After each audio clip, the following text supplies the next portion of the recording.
ہم سب ایک آدمی جو معاشرے میں کھڑا ہوتے ہوئے کائنات پہ غور و فکر کرتا ہے تو جو اضطرابات جو سوالات اس کے سامنے آتے ہیں، اور اگر کوئی خدا ہے اس کا جو تصور مذہب پیش کرتا ہے اس پر کچھ سوالیہ نشانات پیدا ہوتے ہیں۔ ہماری کوشش ہے کہ اس پلیٹ فارم سے ہم مسلمان نوجوانوں کو وہ علمی استدلالی قوت فراہم کریں اس سے وہ شعوری طور پر اپنے دین کے ساتھ جڑ سکیں۔ ہم سب اس کائنات میں اگر آدمی نظر دوڑائے تو اس کو یہ بات تو پوری سمجھ میں آتی ہے، انسان کو ارادہ اختیار دیا، آزمائش کا اصول ہے، اللہ تعالیٰ پھر حساب کتاب کر لیں گے۔ دنیا میں مداخلت ہر وقت نہیں کرتے، لیکن جانور ہیں، نہ ارادہ ہے، نہ اختیار ہے، نہ عقل ہے، نہ شعور ہے، نہ اخلاقی حس ہے، نہ کوئی جمالیاتی کوئی احساس ان کو دیا گیا ہے۔ لیکن دنیا کے اندر جو مزریز نظر آتی ہیں، جانوروں کے اوپر ظلم ہوتا ہے، لوگ بھی کرتے ہیں اور کچھ نہیں کر سکتے، اور خود آپس میں بھی جانور ایک دوسرے کو چیر پھاڑ دیتے ہیں۔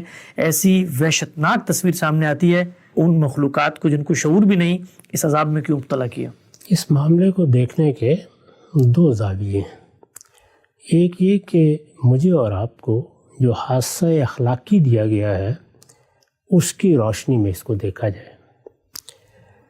میں نے اور آپ نے کیا، اس پوری دنیا میں اربوں انسانوں نے قدرت کے اس فیصلے کو قبول کر لیا ہے کہ بہت سے جاندار ہماری غذا کے لیے پیدا کیے گئے۔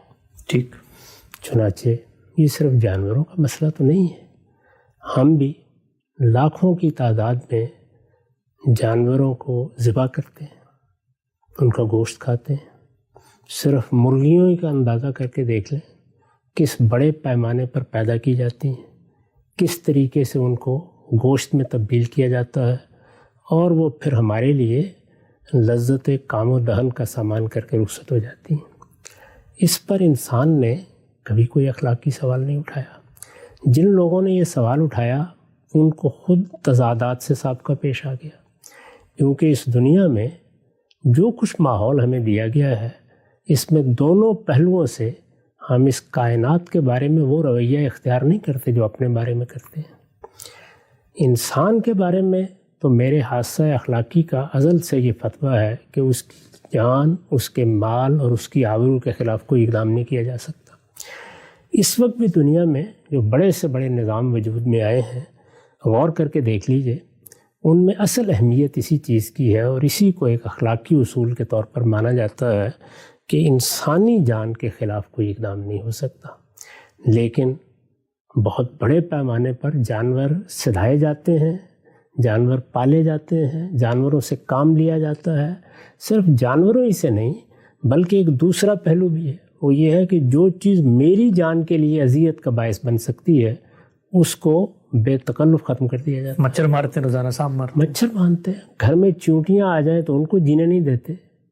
حشرات الارض کی کتنی قسمیں ہیں جن سے پورے علاقے خالی کرا لیے جاتے ہیں۔ جنگلوں میں کیا صورتحال پیش آتی ہے۔ پھر ذرا اس سے آگے بڑھ کے دیکھیے، یہ پوری کی پوری کائنات اگر اللہ تعالیٰ کے بیانات کو سامنے رکھا جائے تو جمادات تک میں ایک شعور رکھتی ہے۔ قرآن مجید نے تنبیہ فرمائی ہے کہ تم جب کسی پتھر کے ساتھ بھی بات کر رہے ہوتے تو تم اسے سمجھتے ہو کہ یہ بے جان ہے، اس کی صلاۃ اور اس کی تسبیح وہ ان کا پروردگار جانتا ہے۔ تو صلاۃ و تسبیح تو ایک درجے کے شعور کا تقاضا کرتی ہے۔ تو اس کا مطلب یہ ہے کہ مجھے اب کسی چٹان کو توڑنا ہے، کسی زمین کو صاف کرنا ہے، کہیں سے جھاڑ جھنکار اکھاڑنے ہیں۔ چلیے جمادات تک آپ نہ بھی جائیں تو درختوں اور پودوں میں تو ایک درجے کی جان مانی جاتی ہے۔ جی، ہم اپنے باغات کو درست کرنے کے لیے، روشوں کو ترتیب دینے کے لیے کیا کچھ کرتے ہیں۔ تو اس کے معنی یہ ہے کہ میرے حادثہ اخلاقی نے قدرت کے اس فیصلے کو قبول کر رکھا ہوا ہے، اس پر کوئی اخلاقی اعتراض وارد نہیں ہوتا۔ میں اگر صبح اپنے باغ کی گھاس کو کاٹ کر صاف کر دوں اور اس میں لاکھوں کروڑوں گھاس کے پودوں کے سر کاٹ دوں محض تزئین کے لیے، تو مجھے کوئی گرفتار کرنے کے لیے نہیں آئے گا، کوئی مقدمہ میرے خلاف نہیں ہوگا۔ کیوں نہیں ہوگا؟ اس لیے کہ میرے حادثہ اخلاقی کا فیصلہ یہی ہے۔ تو انسان دنیا میں جب چیزوں پر اعتراض کرتا ہے اس کی بنیاد کیا ہے؟ ظاہر ہے اس کی بنیاد ہے میرے حادثہ اخلاقی کا فتویٰ۔ بالکل ٹھیک۔ یعنی مجھے جو شعور دیا گیا ہے، میری ابتدا، میرا علم، یہ کہاں سے شروع ہوگا؟ ظاہر ہے میرے حادثہ اخلاقی سے ہوگا، میرے وجود عقلی سے ہوگا، میری حصہ جمالیات سے ہوگا. یہی امتیازات ہیں. بالکل ٹھیک ہے. یعنی یا وہ چیز عقل میں نہیں آئے گی، یا جو اخلاقی شعور مجھے دیا گیا ہے وہ اس سے اباع کرے گا، اور یا مجھے کراہت محسوس ہوگی اور میں اس چیز سے گریز کروں گا. وہاں میری حصے جمالیات فیصلہ کرتی ہے. یہ تینوں کو سامنے رکھ کے دیکھ لیجئے، تینوں کے تقاضے سے انسانوں نے بحیثیت مجموعی، مستثنیات ہر جگہ ہوتی ہیں، اس فیصلے کو قبول کر رکھا ہوا ہے. یعنی جانوروں کے ساتھ وہی کام ہم کرتے ہیں جو ایک شیر یا ایک بھیڑیا ایک ہرن کے ساتھ کرتا ہے، وہی کرتے ہیں. یعنی جو جانور ہم نے پال لیے ہوئے ہیں ہزاروں کی تعداد میں، لاکھوں کی تعداد میں، ذرا دنیا کے مذہبوں میں جو کچھ ہو رہا ہوتا ہے اس کے اعداد و شمار جمع کر کے دیکھ لیجیے، تو اخلاق کی لحاظ سے تو اس پر کوئی اعتراض ہوتا نہیں. سب کر رہے ہیں، سارے معاملے ساری انسانیت کر رہی ہے. اس کو اخلاقی اصولوں کے لحاظ سے قبول کر لیا گیا ہے. ایک پہلو یہ ہے. دوسرا پہلو اس کا وہ ہے کہ مجموعی طور پر کائنات میں یہ فیصلہ ہی کیوں کیا پروردگار نے کہ وہ گوشت کے لیے یہ طریقہ اختیار کرے. یعنی گوشت میری غذا بنا ہے. جی یہ بات واضح کر دی گئی ہے کہ یہ ساری دنیا، ساری کائنات تمہارے لیے ہے. سخر لکم ما فی السماوات ما فی الارض، یہی قرآن کا بیان ہے. تو اب ظاہر ہے کہ مجھے پتھروں کو بھی توڑنا ہے، مجھے معدنیات بھی نکالنی ہے، پودے بھی کاٹنے ہیں، مجھے پودے بھی کاٹنے ہیں، مجھے درختوں کی تراش بھی کرنی ہے، مجھے سڑک بنانی ہے یا کوئی بستی بسانی ہے تو سینکڑوں کی تعداد میں سڑک پر ویسے ہی درخت اکاڑ کے پھینک دینے ہیں. اسی طرح مجھے گوشت کھانا ہے، وہ میری غذا ہے. اس کے لیے میں جانور پالوں گا بھی، جنگلوں میں بھی جاؤں گا، میں ہرن بھی شکار کروں گا، یہ سب ہوگا. اس پر کسی قسم کا کوئی اعتراض نہیں کیا جاتا، اس کو اخلاقی طور پر مانا جاتا ہے. تو اس وجہ سے یہ پہلو تو الگ کر دیجیے. مجموعی اسکیم کائنات کی جو میرے پروردگار کی بنائی ہوئی ہے، اس میں یہ گنجائش ہی کیوں رکھی گئی ہے؟ اس سے آگے بڑھ کر بھی بہت سے سوالات پیدا ہوتے ہیں. اس میں انسان کے لیے صحیح سبق یہ ہے کہ ایاز قدر خود بشناس، میں ایک مخلوق ہوں. میرا یہ کام نہیں ہے کہ میں مجموعی اسکیم میں خالق کو مشورے دینا شروع کر دوں. اس کو قرآن مجید نے بڑی خوبی کے ساتھ واقعہ خضر میں واضح کیا ہے. اچھا، وہاں کیا ہوا ہے؟ وہاں یہ ہوا ہے کہ ہمارے سامنے جو چیزیں آتی ہیں وہ بعض اوقات اللہ تعالیٰ کی مجموعی اسکیم کے بارے میں بڑے سوالات پیدا کر دیتی ہیں. وہ سوالات ہیں جن کو سامنے رکھ کر کچھ حجاب اٹھا دیا گیا ہے.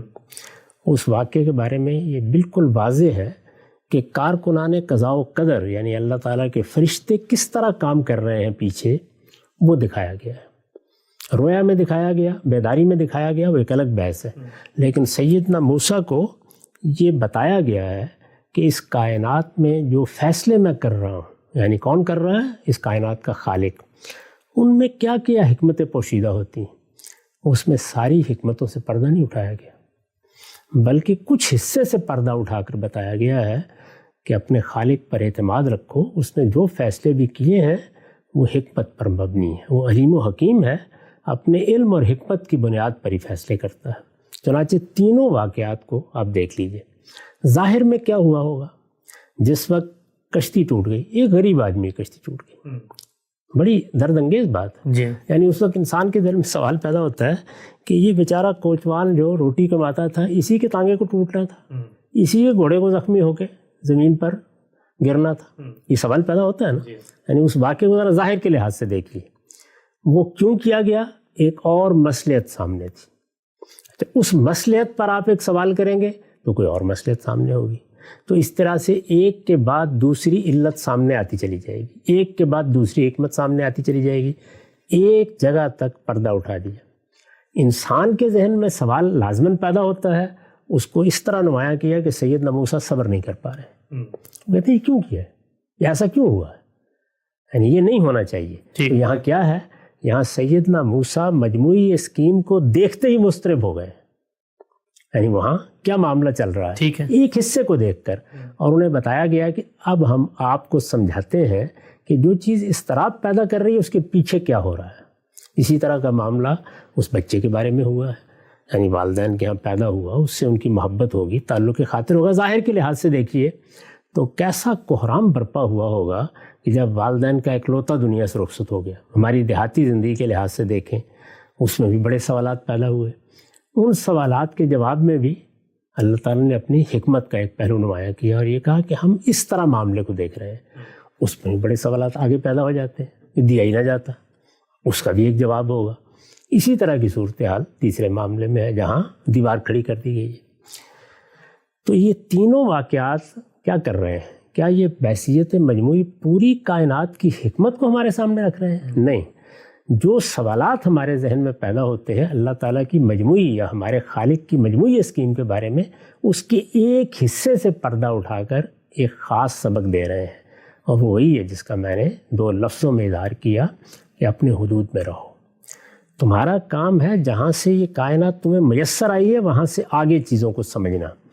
اس کے پیچھے کیا ہے یہ اصل میں اللہ کے علم اور حکمت کا احاطہ کرنا ہے، یہ تمہارے لیے ممکن نہیں ہے. اس میں صحیح رویہ کیا ہے؟ وہ یہ کہ جتنا علم مل جائے اور جتنا علم ہم اپنے کسی ذریعے سے حاصل کر لیں اس پر اس کا شکر ادا کریں، اور باقی علم کے لیے رب زدنی علما کی دعا کریں، پروردگار ہمارے علم میں اضافہ کر. یہ سبق اس میں دیا گیا ہے. تو دونوں چیزوں کو سامنے رکھ کر اس کائنات میں جو کچھ ہو رہا ہے اس کو سمجھنا چاہیے. یعنی ذات باری کے فیصلے کس اصول پر ہیں؟ یہ ہمارے حیطہ ادراک کی چیز ہے، نہ حیطہ علم کی چیز ہے. یہ وہ چیزیں نہیں ہیں کہ جس کو میں یا آپ گرفت میں لا سکیں. ہم تو ابھی عام انسانوں کے فیصلے اور معاملات کو اس طرح گرفت میں نہیں لا سکتے. جو چھوٹی چھوٹی سلطنتیں دنیا میں قائم ہیں ان کے فیصلوں کے راز بھی پوری طرح گرفت میں نہیں آتے. کہا جاتا ہے نا کہ رموز مملکت خیش خسرواں دانت. کیوں کہا جاتا ہے؟ اس لیے کہ ایک عام آدمی کی حیثیت سے میرے اور آپ کے ذہن میں 10 سوالات ہوتے ہیں.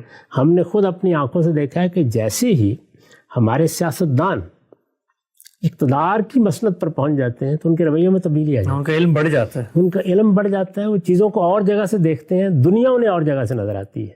اس وقت اگر آپ اندازہ کریں کہ مسلمانوں کی جمعیت ایک خاص طرح کے ذہنی اضطراب سے گزر رہی ہے، کیونکہ ان سے ایک بڑی سلطنت چھن گئی، ان کا دنیا میں عروج تھا وہ ختم ہو گیا. اس کے نتیجے میں ان کی مذہبی قیادت اور ان کی سیاسی قیادت دونوں کے رویوں کا تقابل کر کے دیکھیے، بالکل مختلف طریقے سے سوچتے ہیں، بلکہ ہر جگہ تضاد سامنے آتا ہے.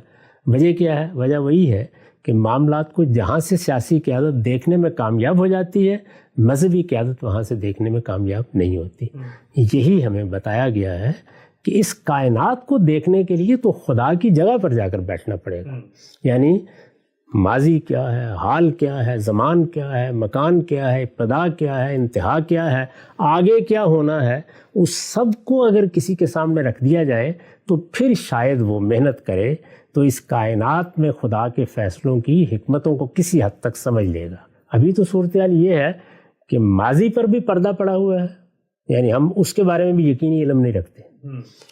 مستقبل پر بھی پردہ پڑا ہوا ہے، کوئی نہیں جانتا کہ جو خبر دی گئی ہے وہ کس طرح ظہور پذیر ہوگی، اور بہت سے لوگ تو اس کو ماننے کے لیے تیار نہیں ہیں. تو ایک چھوٹا سا اسپین ہے جس کے اندر یہ مادہ، یہ کائنات، اس میں فیصلے وہ ہمارے سامنے آتے ہیں. اس میں ہم اپنے علم کی ابتدا یہاں سے کرتے ہیں کہ جو کچھ قدرت کی طرف سے میسر آ گیا ہے ہم کو وہاں سے سمجھنا شروع کرنا ہے.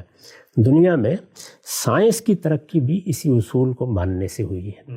یعنی انسان نے یہ بات سمجھ لی کہ میرے لیے اصل سوال یہ نہیں ہے کہ کیوں، یہ سوال کیوں ہے جو آپ نے کیا ہے، اور جو اسی ذیل کے اور سوال آپ کریں گے وہ سب اسی عنوان کے تحت آتے ہیں. جی نہیں، ہمارا معاملہ یہاں شروع ہوتا ہے کیسے، اور کیسے کے بعد جتنے اخلاقی پہلو ہیں جو ہمیں حادثہ اخلاقی دیا گیا ہے اس میں ہم اپنے آپ کو سامنے رکھتے ہیں اور یہ دیکھتے ہیں کہ اب ہمارا فیصلہ کیا ہونا چاہیے. تو دنیا میں یہ جو کچھ ہے اس میں اگر آپ دیکھیں تو ایک عورت درد ذے کے نتیجے میں جس مشقت سے گزرتی ہے اندازہ کیا جا سکتا ہے. ٹھیک، ہم نے اس کو قبول ہی نہیں کیا، آگے بڑھ کر اسی سے انسانیت کے بقا کا اہتمام کرتے چلے جا رہے ہیں. یعنی ہم میں سے ہر ایک کو معلوم ہے، درد کا علاج بھی کر رہے ہیں. اس کا علاج کرنا تو ایک الگ بات ہے، لیکن ہم میں سے ہر ایک کو معلوم ہے یہ کہ یہ اتنی تکلیف دہ صورتحال پھر ہوگی، بھی کر رہے ہیں نا اس کے باوجود. اس کا مطلب ہم نے اس کو اصول میں قبول کر لیا. اسی طرح کا معاملہ میں نے عرض کیا کھانے پینے، کائنات سے معاملہ کرنے، پتھروں کو توڑنے، موذی جانوروں سے نجات حاصل کرنے، جنگلوں کو صاف کرنے، ان سب چیزوں میں اگر آپ دیکھنے کو دیکھیں تو اس طرح کی قریبی حکمتیں ہر چیز کی بیان کی جا سکتی ہیں. مثال کے طور پر اگر یہ جو جانور ہم دیکھتے ہیں ایک دوسرے کو چیر پھاڑ رہے ہیں، یہ گوشت نہ کھا رہے ہوتے تو شاید صدیوں تک ہمیں توجہ ہی نہ ہوتی کہ گوشت بھی کوئی کھانے کی چیز ہے۔ بہت اہم نقطہ۔ ہاں، تو اب ایک پہلو واضح ہو گیا، لیکن کیا اس پہلو کے بعد سارے سوال کا جواب مل گیا ہے؟ نہیں۔ تو میری بات کا خلاصہ یہ ہے کہ ہمارا اپروچ کیا ہونا چاہیے۔ یہ اپروچ درست کریں گے تو کوئی سوال پیدا نہیں ہوگا، اور جو سوال پیدا ہوتے ہیں وہ ہمارے دائرے کے سوالات ہوں گے، اور یہ اپروچ درست نہیں کریں گے تو اپنے آپ کو بھی خرابیوں کی نظر کریں گے، اپنے حدود سے بھی تجاوز کریں گے، اور نتیجے کے طور پر صرف ڈپریشن خریدیں گے اور کوئی چیز حاصل نہیں۔ ہم سب نقطہ واضح ہو گیا، اور بڑی ہی شاندار طریقے سے پہلی دفعہ مجھ پر بھی بطور طالب علم جو چیز واضح ہوئی کہ خدا تعالیٰ کس طرح معاملات کرتا ہے مذہب کے علمبردار لوگوں کو محض اپنی عقل اور اپنی حکمت اور اپنی دانائی اور بصیرت سے خدا کے فیصلوں کے پورے رازوں کو اظہار کرنے کی صلاحیت کبھی نہ ان کے پاس ہوتی ہے، اور وہ کر بھی دیں تو پھر 10 سوالات ہیں جو اس پر پیدا ہو جاتے ہیں۔ بظاہر ہم سمجھتے ہیں کہ ہم نے اللہ تعالیٰ کی کیے ہوئے کسی عمل کی توجیہ کر دی ہے، لیکن اس پر 10 سوال پیدا ہوتے ہیں، اور کرتے کرتے ہم اس دائرے میں چلے جاتے ہیں جو ہمارے علم کا دائرہ نہیں ہے۔